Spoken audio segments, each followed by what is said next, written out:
누가복음 4장 31절에서 44절 말씀.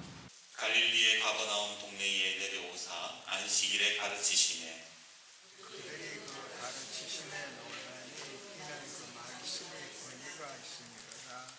회당에 더러운 귀신 들린 사람이 있어 크게 소리질러 이르되 나사렛이시여 우리가 당신과 무슨 상관이 있나이까? 우리를 뭐라고 하나이까? 나는 당신이 이를 아노니 하나님의 거룩한 자니이다. 예수께서 꾸짖어 이르시되 잠잠하고 그 사람에게서 나오라 하시니 귀신이 그 사람을 무리 중에 넘어뜨리고 나오되 그 사람은 상하지 아니한지라. 누가 서로 말하여 이르되 이 어떠한 말씀이고 우리와 누구로 더러운 귀신을 명함에 나가느니라. 이에 예수의 소문이 그 근처 사방에 퍼지니라. 예수께서 일어나 그 땅에서 나가사 시몬에게 들어가시니 시몬의 심한 능력을 앓고 있는지라. 사람들이 그를 위하여 예수께 구하니 예수께서 가까이 서서 열병을 꾸짖으신데 병이 떠나고 여자가 곧 일어나 그들에게 수종드니라.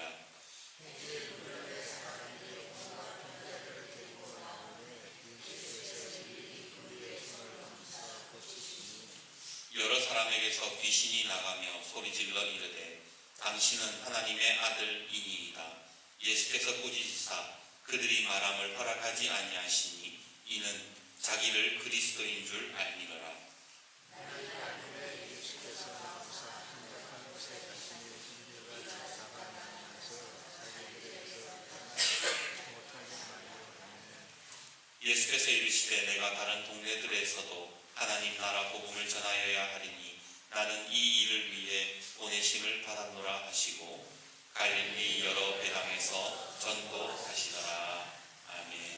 어떤 분들은 그럽니다. 신학생이 많아지면은 저기 북한에 지금 선교길이 열리면은 안 그래도 선교사가 모질한다 그러는데 저기 신학생이 많으면 좋지. 그런데요, 그렇게 많아진 선교 신학생들이 거기로 갈까요? 그리스도인들이 많아지고 복음이 더 전파되지 않겠냐 반문하지만 오히려 한국교회가 지금 어떤 위치에서 어떤 대접을 받고 있는지는 우리가 훨씬 더 잘 알고 있습니다. 홍수가 나면 사방이 물천지인데 이상하게 마실 물이 없어지는 것처럼 온 천지 사방에 교회요 신학교요 목회자들인데 이상하게 교인들은 생수의 갈증을 느끼고 있다는 거예요. 종교가 타락하면 두 번째, 종교기관이 급증한대요. 이것은 어쩌면 당연한 겁니다.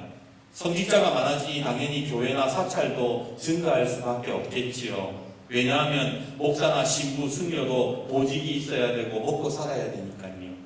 그렇게 성직자와 종교기관이 많아지면서 어떤 일이 일어나느냐? 신도 유치 경쟁에 들어가게 되는 겁니다. 그래서 세 번째, 종교가 타락하면 신앙의 기복화가 일어나기 시작합니다. 신도들의 의미에 맞추려면 신도들 눈치도 봐야 되고 신도들이 듣고 싶은 이야기, 신도들이 원하는 방식에 민감하게 되면서 고등 종교가 가장 강조하는 자기 부인이 사라지고 바로 원하는 소리만 하게 되더라는 겁니다. 그래서 기복신앙이 발달한대요. 마지막 네 번째, 종교가 타락하면 종교 집단들이 집단 이기주의, 이해 집단화가 된다고 합니다. 신도들이 듣고 싶은 이야기만 하다 보면 결국 비슷한 사람들끼리만 남아있대요. 그리고 그것은 자기들만을 위한 이해 집단으로 바뀌게 되는 겁니다. 우리 생각이 맞고 우리의 생각 판단이 옳으며 나와는 다르면 무조건 배척하는 그런 집단, 폭력적인 집단이 되고 말더라는 겁니다. 지금 현재 우리 기독교는 어떨까요? 별로 인정하고 싶지 않지만 고등 종교가 타락하는 이 네 가지 현상의 과정을 그대로 밟아가고 있는 중입니다. 그리고 그 결과 지금 가장 신뢰받지 못하는 종교라는 낙제점을 받게 되었지요. 기독교 윤리실천운동본부에서 2017년도 한국사회 신뢰도 조사에서 어떤 종교를 가장 신뢰하는가라는 질문에 가톨릭교 32.9%, 불교 22.1%, 개신교 18.9%. 고등 종교에서 가장 낮은 신뢰도를 보이는 수치를 나타냈다는 겁니다. 특히 연령대별에서는 30대에서 가장 신뢰도가 낮게 나왔대요. 무엇을 신뢰할 수 없는가? 30대에게 물었어요. 개신교 무엇을 신뢰할 수 없는가? 첫 번째, 한국 교회 활동은 사회에 별로 도움이 되지 않는다. 무슨 말인가? 한국 교회가 봉사를 한다고 하지만 그것은 신도 유치하려고 하는 것이지 진짜 봉사하려고는 안 보인다라는 거예요. 당신네들 목적이 있는 것처럼 보인다. 그렇게 이야기를 했다라는 거예요. 둘째, 목사의 말과 행동에 신뢰가 가지 않는다. 셋째, 기독교인의 말과 행동에 신뢰가 되지 않는다. 참 가슴 아픈 이야기 아닙니까?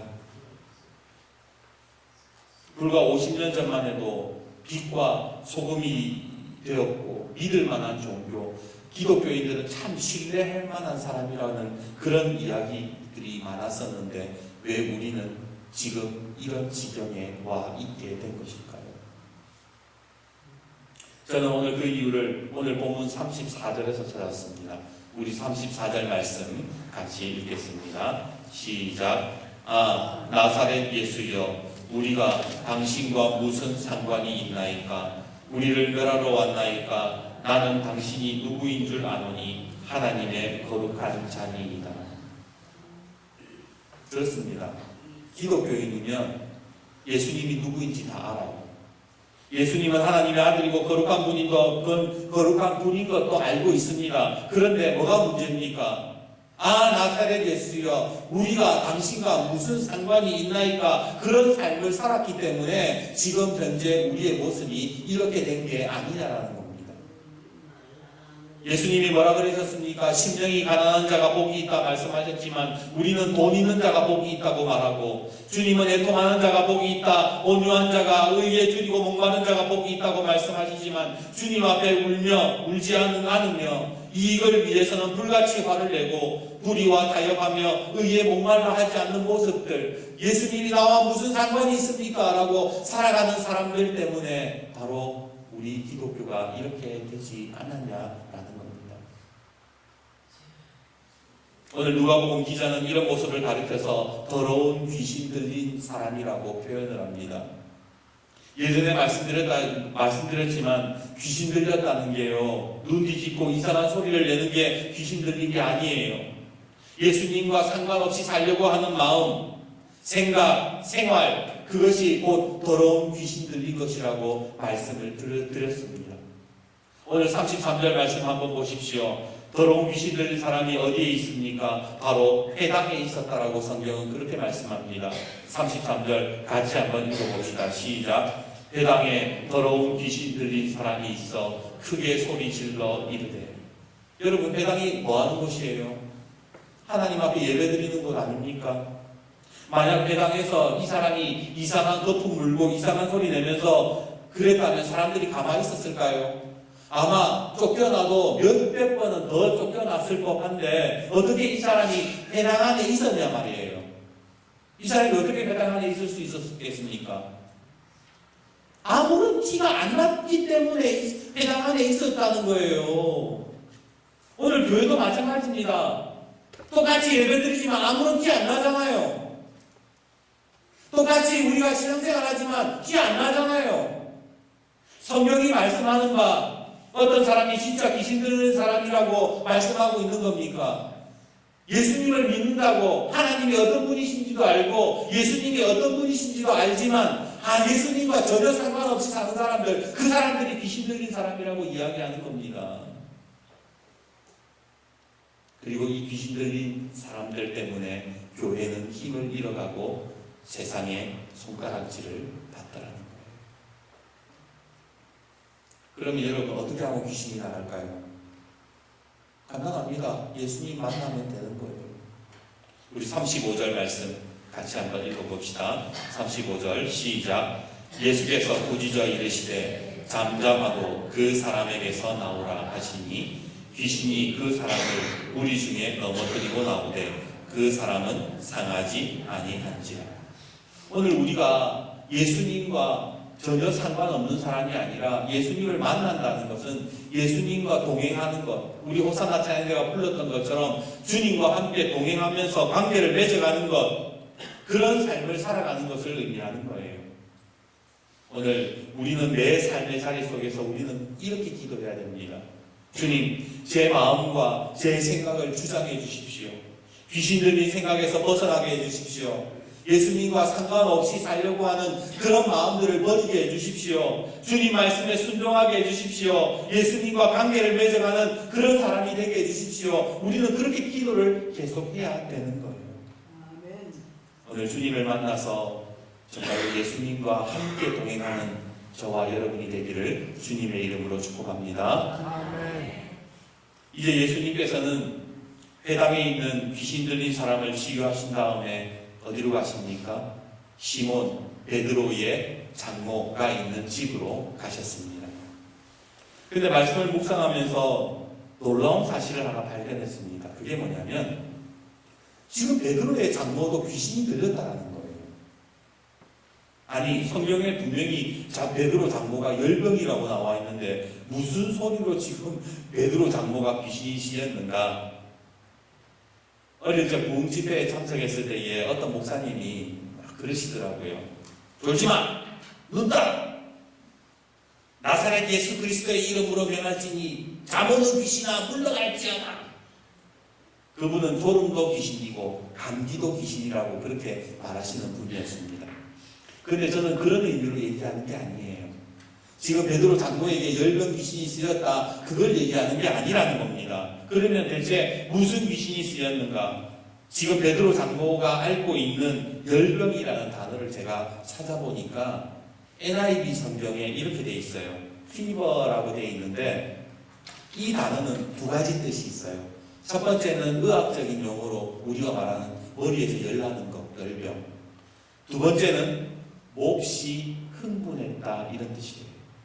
왜 우리가 화나면 그런 말 쓰잖아요. 아, 진짜 열받네. 그죠? 아, 열난다, 열뻗친다, 이런 말 하잖아요.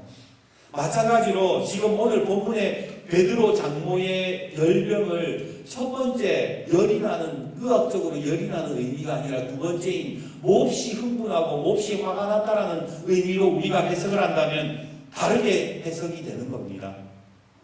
한번 생각해 봅시다. 베드로 장모가 왜 열받았을까요? 이 사위라는 인간이 한 가정을 책임지는 가장이라는 놈이 돈 벌어올 생각은 안 하고 예수에게 미쳐가지고 어부 고기는 납지 않고 뭐예요? 예수님만 계속 따라다니는 거예요. 지금 그러니까 왜 열이 안 오르겠어요? 지금 우리 가족 다 굶어 죽게 생겼는데. 장모의 열병은 이렇게 시작이 된 거예요. 아니, 예수가 우리 가정과 무슨 상관이 있기에 이렇게 우리를 힘들게 하는가? 예수님은 내 가정하고는 아무 상관이 없는데 저 사람이 와가지고 내 지금 사위를 홀켜가지고 데리고 다닌다, 그렇게 이야기하는 거 아닙니까? 34절에 나온 귀신 들린 자가 뭐라 그랬습니까? 아, 나사렛 예수여, 우리가 당신과 무슨 상관이 있나이까? 베드로의 장모 또한 귀신 들림에서 나오는 열병을 앓고 있었던 것이지요. 재미있는 사실은 39절의 말씀을 우리 한번 같이 읽어봅시다. 39절입니다. 시작. 예수께서 가까이 서서 열병을 꾸짖으신데 병이 떠나고 여자가 곧 일어나 그들에게 수종드니라. 예수님이 뭐를 꾸짖으세요? 열병, 귀신 들린 생각을 꾸짖으시는 거예요. 오늘 우리가 해야 되는 게 뭔지 아세요? 오늘 우리가 신앙생활 하면서 우리가 해야 되는 게 뭐냐? 바로 예수님처럼 자꾸만 귀신 들린 생각, 예수님과 상관없이 살아가고자 하는 마음, 예수님의 세계에서 떠나고자 하는 그런 생각들을 우리는 꾸짖어야 된다는 거예요. 오늘 누가복음의 말씀이, 누가복음의 기자가 우리에게 하는 게 뭐냐? 예수님처럼 살아라고 말씀하는 거 아니에요.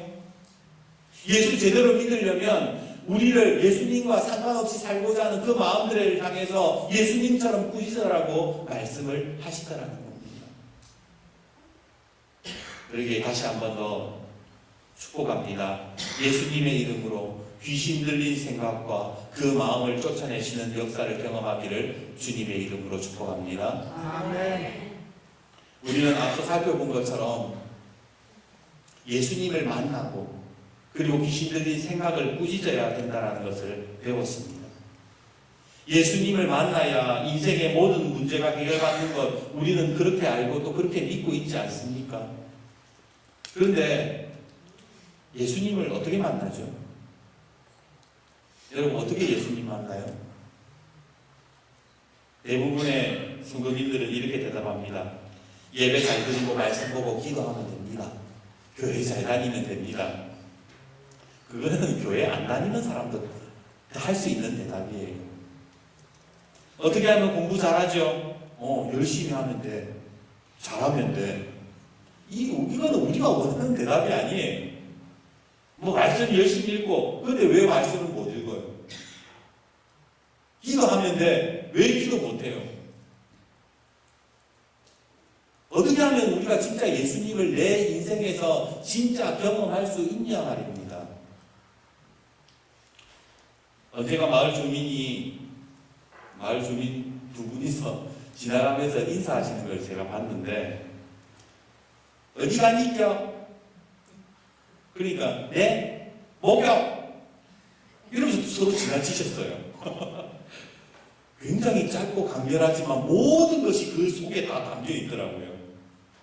장소, 어디 가니까? 그 말을 묻는 것만으로도 그 사람이 무엇을 할지, 앞으로 무엇을 할지, 어떤 목적을 가지고 있는지, 어떤 방향으로 가는지 한 방에 다 정리가 되잖아요. 마찬가지예요. 우리가 하나님의 말씀을 읽을 때에 우리가 계속해서 끊임없이 성경을 읽으면서 해야 되는 질문이 뭐냐? 예수님 어디 가시니까? 이 질문을 해야 되는 거예요. 예수님 어디로 가십니까? 여러분 어딘가 많이 들어본 질문 아닌가요? 코바디스 도미네, 주여 어디로 가시나이까? 베드로가 했던 질문이잖아요. 베드로가 이 질문을 통해서 자기가 앞으로 어떻게 살아야 되는지를 깨닫고 로마에 가서 다시 순교하고 복음 전하지 않습니까? 마찬가지로 오늘 우리가 하나님의 말씀을 읽을 때에 예수님 지금 어디에 계십니까? 예수님 지금 어디로 가십니까? 라는 질문들을 계속해야만 우리가 어떻게 행해야 될지를 알 수가 있다는 거예요. 우리 31절 말씀 같이 한번 읽어봅시다. 31절입니다. 시작. 갈릴리의 가버나움 동네에 내려오사 안식일에 가르치시네. 제가 오늘 주보 앞에다가 우리 지도 그림을 실었어요. 지도에서 오늘 예수님이 계신 곳, 예수님이 제일 향하신 곳이 어디예요? 갈릴리 가버나움이에요. 그러면 갈릴리 가버나움이 어디 있는지 한번 찾아보세요. 지도 저 위쪽에 보시면 어디에 있어요? 갈릴리 바다 찾으셨어요? 파란색? 그 위에 보면 바로 위에 가버나움이 있습니다. 그죠? 그럼 예루살렘은 어디 있어요? 저기 밑에.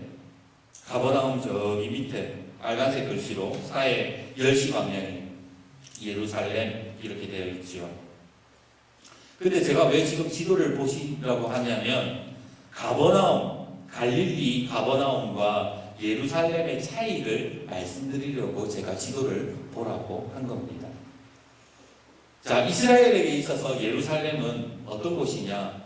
우리나라로 치면 서울과 같은 곳이에요. 그러면 갈릴리 가버나움은 어떤 곳인가? 우리 광덕마을 정도 될 거예요. 시골이 시골. 시골 중에서도 우리는 그래도 좀 괜찮지. 저기 옆에 도청도 있고 우리 마을 주민들도 좀 저기 부촌이기도 하고 나름 괜찮지만 저기 일집 아니면 저기 산동네 이 정도 되는 거예요. 근데 제가 재미있는 사실을 말씀을 묵상하면서 연구를 하면서 알게 된 건데 예수님이 공생애를 제일 먼저 시작한 곳이 어딘지 아세요? 갈릴리입니다. 우리가 잘 아는 세례요한은 어디에서부터 사역을 시작했는지 아세요? 예루살렘에서부터 시작했어요. 예루살렘 그 요단강 옆에, 예루살렘 옆에 있는 요단강 하류 쪽에서 세례 요한은 말씀을, 복음을 전하기 시작했고, 예수님은, 그러니까 쉽게 얘기하면 뭐예요? 세례 요한은 큰 대도시, 거기에서 복음을 시작했고, 전하기 시작했고, 예수님은 어디에요? 시골 깡촌에서 복음을 전하기 시작하셨다는 겁니다. 당시 갈릴리는 이스라엘에서 가장 낙후되고 가장 가난한 빈민들이 살고 있었던 곳이었어요. 그런데 왜 하필 예수님이 사람 많은 예루살렘이 아닌 갈릴리에서 사역을 하신 걸까요? 도청에도 지금 보세요. 교회 이제 9기가 됐어요.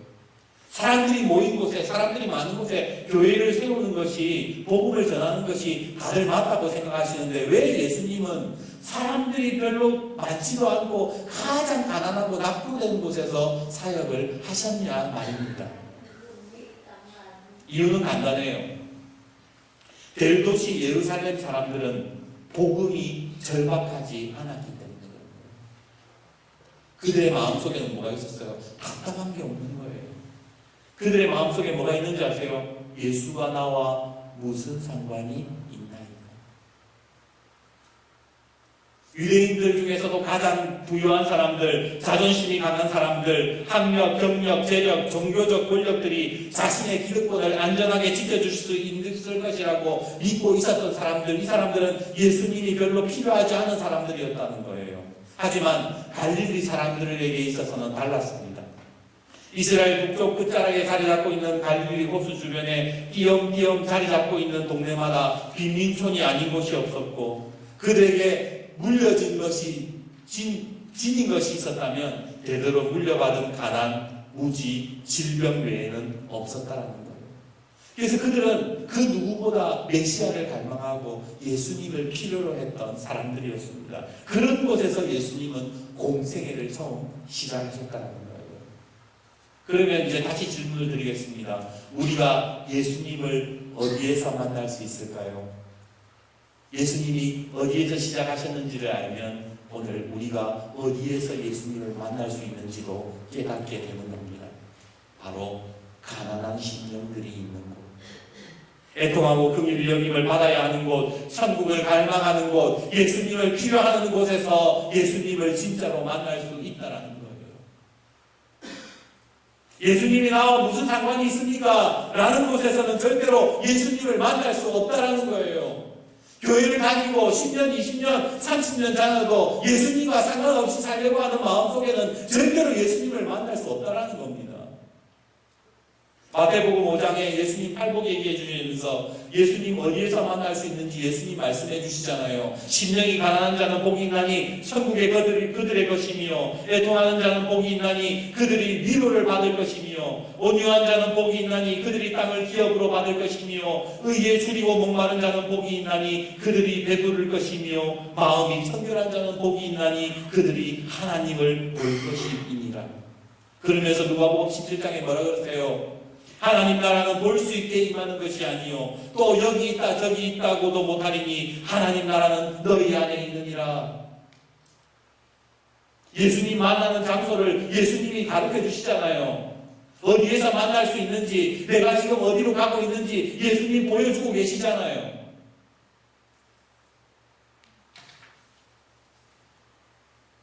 오늘 우리 사랑하는 모든 성도님들은 가난한 심령, 주님을 필요로 하는 심령 속에서 예수님을 만나시기를 주님의 이름으로 축복합니다. 딸은 전화 너머로 딸의 목소리가 들려옵니다. 아빠, 나 망막박리로 곧 실명하고 맹인으로 살아야 됐대. 갑작스레 걸려온 국제전화에 아버지의 마음은 무너지고 말았습니다. 하나님을 믿지 않았지만 그때만큼은 딸이 믿는 하나님께 기도할 수밖에 없었지요. 하나님 너무하시네요.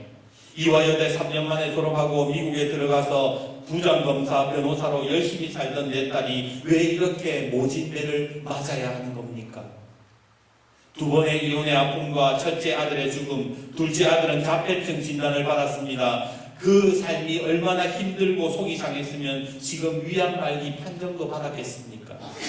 그래도 하나님을 원망하지 않고 예수 전하겠다고 목사로 살고 청소년 치유 상담가로 살았는데 그것도 이제 모자라서 내 딸의 눈까지도 빼앗아 가시려고 그럽니까? 그렇게 평생 한 번도 불러보지 않는 하나님 앞에 아버지는 기도하기 시작했던 겁니다. 걱정이 되어서 미국으로 달려온 아빠에게 딸이 화난 모습으로 반겨주며 말합니다. 아빠, 우리 교회에 같이 가요. 딸의 마음을 상하게 하고 싶지 않았습니다. 그래서 교회에 나갔습니다. 어쩌면 이것이 마지막일지도 몰라 하루 종일 딸을 쳐다보고 또 쳐다보는데 딸은 하루 종일 찬송합니다. 기도하다 성경 읽고 또 기도합니다. 그 딸의 모습을 보면서 아버지가 속으로 이렇게 말합니다. 이 바보야, 하나님이 누구길래 그렇게도 좋으냐?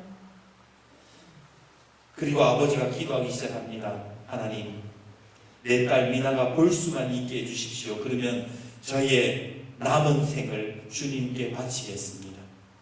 제가 가진 것이라고는 글쓰고 말하는 재주, 당신이 내게 주신 것, 그것을 위해 온 평생을 바치겠습니다.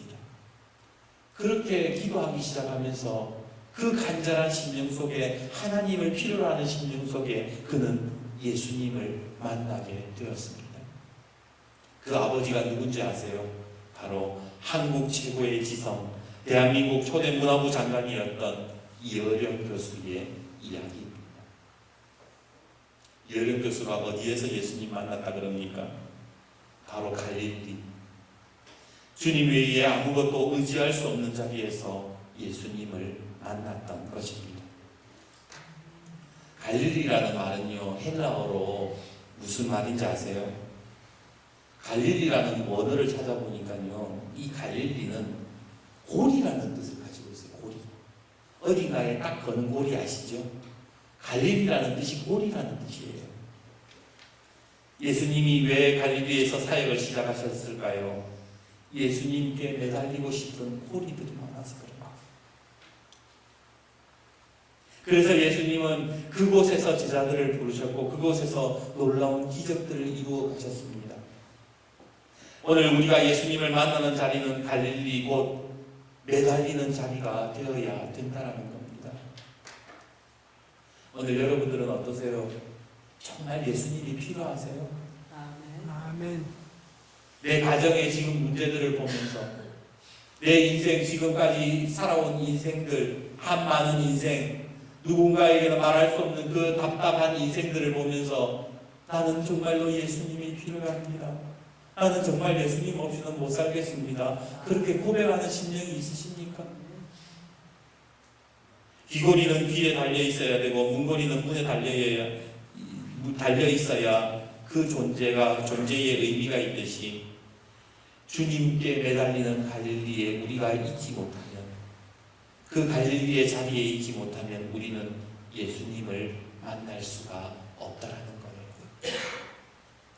요한복음 15장 5절 6절의 말씀을 기억하십시오. 나는 포도나무여 너희는 가지라.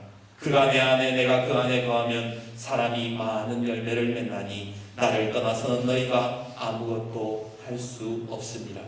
사람이 내 안에 거하지 아니하면 가지처럼 밖에 버려져 마르나니 사람들이 그것을 모아다가 불에 던져 사르느니라. 사랑하는 여러분, 오늘 고리처럼 예수님께 꼭 매달려서 하나님을 만나고 주님의 응답을 받는 귀한 여러분들이 되시기를 주님의 이름으로 축복합니다. 아멘. 이제 말씀 뵙겠습니다. 성파교회 김기성 목사님 칼럼에서 이런 이야기를 봤습니다. 경희대학병원에 다녀오는 길이었습니다. 행상을 하는 아주머니를 바라보며 걷다가 문득 참 고단하게들 사시는구나 라는 생각이 들었습니다. 그런데 갑자기 쾌활하고 경쾌한 목소리가 들려옵니다. 옥수수 사세요. 40대 중반쯤 되어 보이는 아주머니였습니다. 나는 얼굴에 웃음을 띠고 아주머니를 바라봄으로써 거절의 의사를 완곡하게 드러냈습니다. 그러자 아주머니는 맑고 투명한 음성으로 지나쳐가는 내 뒤통수를 향해 이렇게 외쳤습니다. 예수 믿고 구원받으세요. 뒤돌아보지는 않았지만 저는 속으로 감사합니다를 화답했습니다. 기분이 참 좋았습니다. 자기의 생업의 현장에서 열심히 일하면서 지나가는 사람들에게 예수님을 전하는 그 아주머니의 음성은 마치 천사의 음성과 같았습니다. 고리는 어딘가에 매달려 있는 것만으로 끝나는 게 아니에요. 고리의 특성은 연결하는 겁니다. 고리들은 어딘가에 매달려 있고 또 연결하고 연결하는 게 고리들이지요. 저는 오늘 우리 성도님들이 예수님께 매달려 있으면서 또 하나님을 향한 연결고리가 되는 귀한 여러분들이 되시기를 간절히 소망합니다. 아멘. 그래서 우리가 오늘 예수님께 꼭 매달려 있으면서 다른 사람들을 예수님께로 인도하고 예수님의 그 사랑과 예수님의 그 능력의 고리에 고리를 연결해서 연결고리, 사랑의 연결고리들을 이루어 가셨으면 참 좋겠습니다. 오늘 설교 제목은 갈릴리입니다. 갈릴리라는 이 설교의 제목의 의미가 좀 와닿으십니까? 저는 오늘 말씀을 묵상하면서 나는 얼마나 하나님께 매달려 있는가, 그리고 나는 또 얼마나 하나님의 연결고리로서 살아가는가를 생각해 봤습니다. 오늘 갈릴리의 예수님을 진정으로 만나며 사랑의 연결고리, 복음의 연결고리가 되는 귀한 우리 광덕교회 성도님들이 되시기를 주님의 이름으로 축복합니다.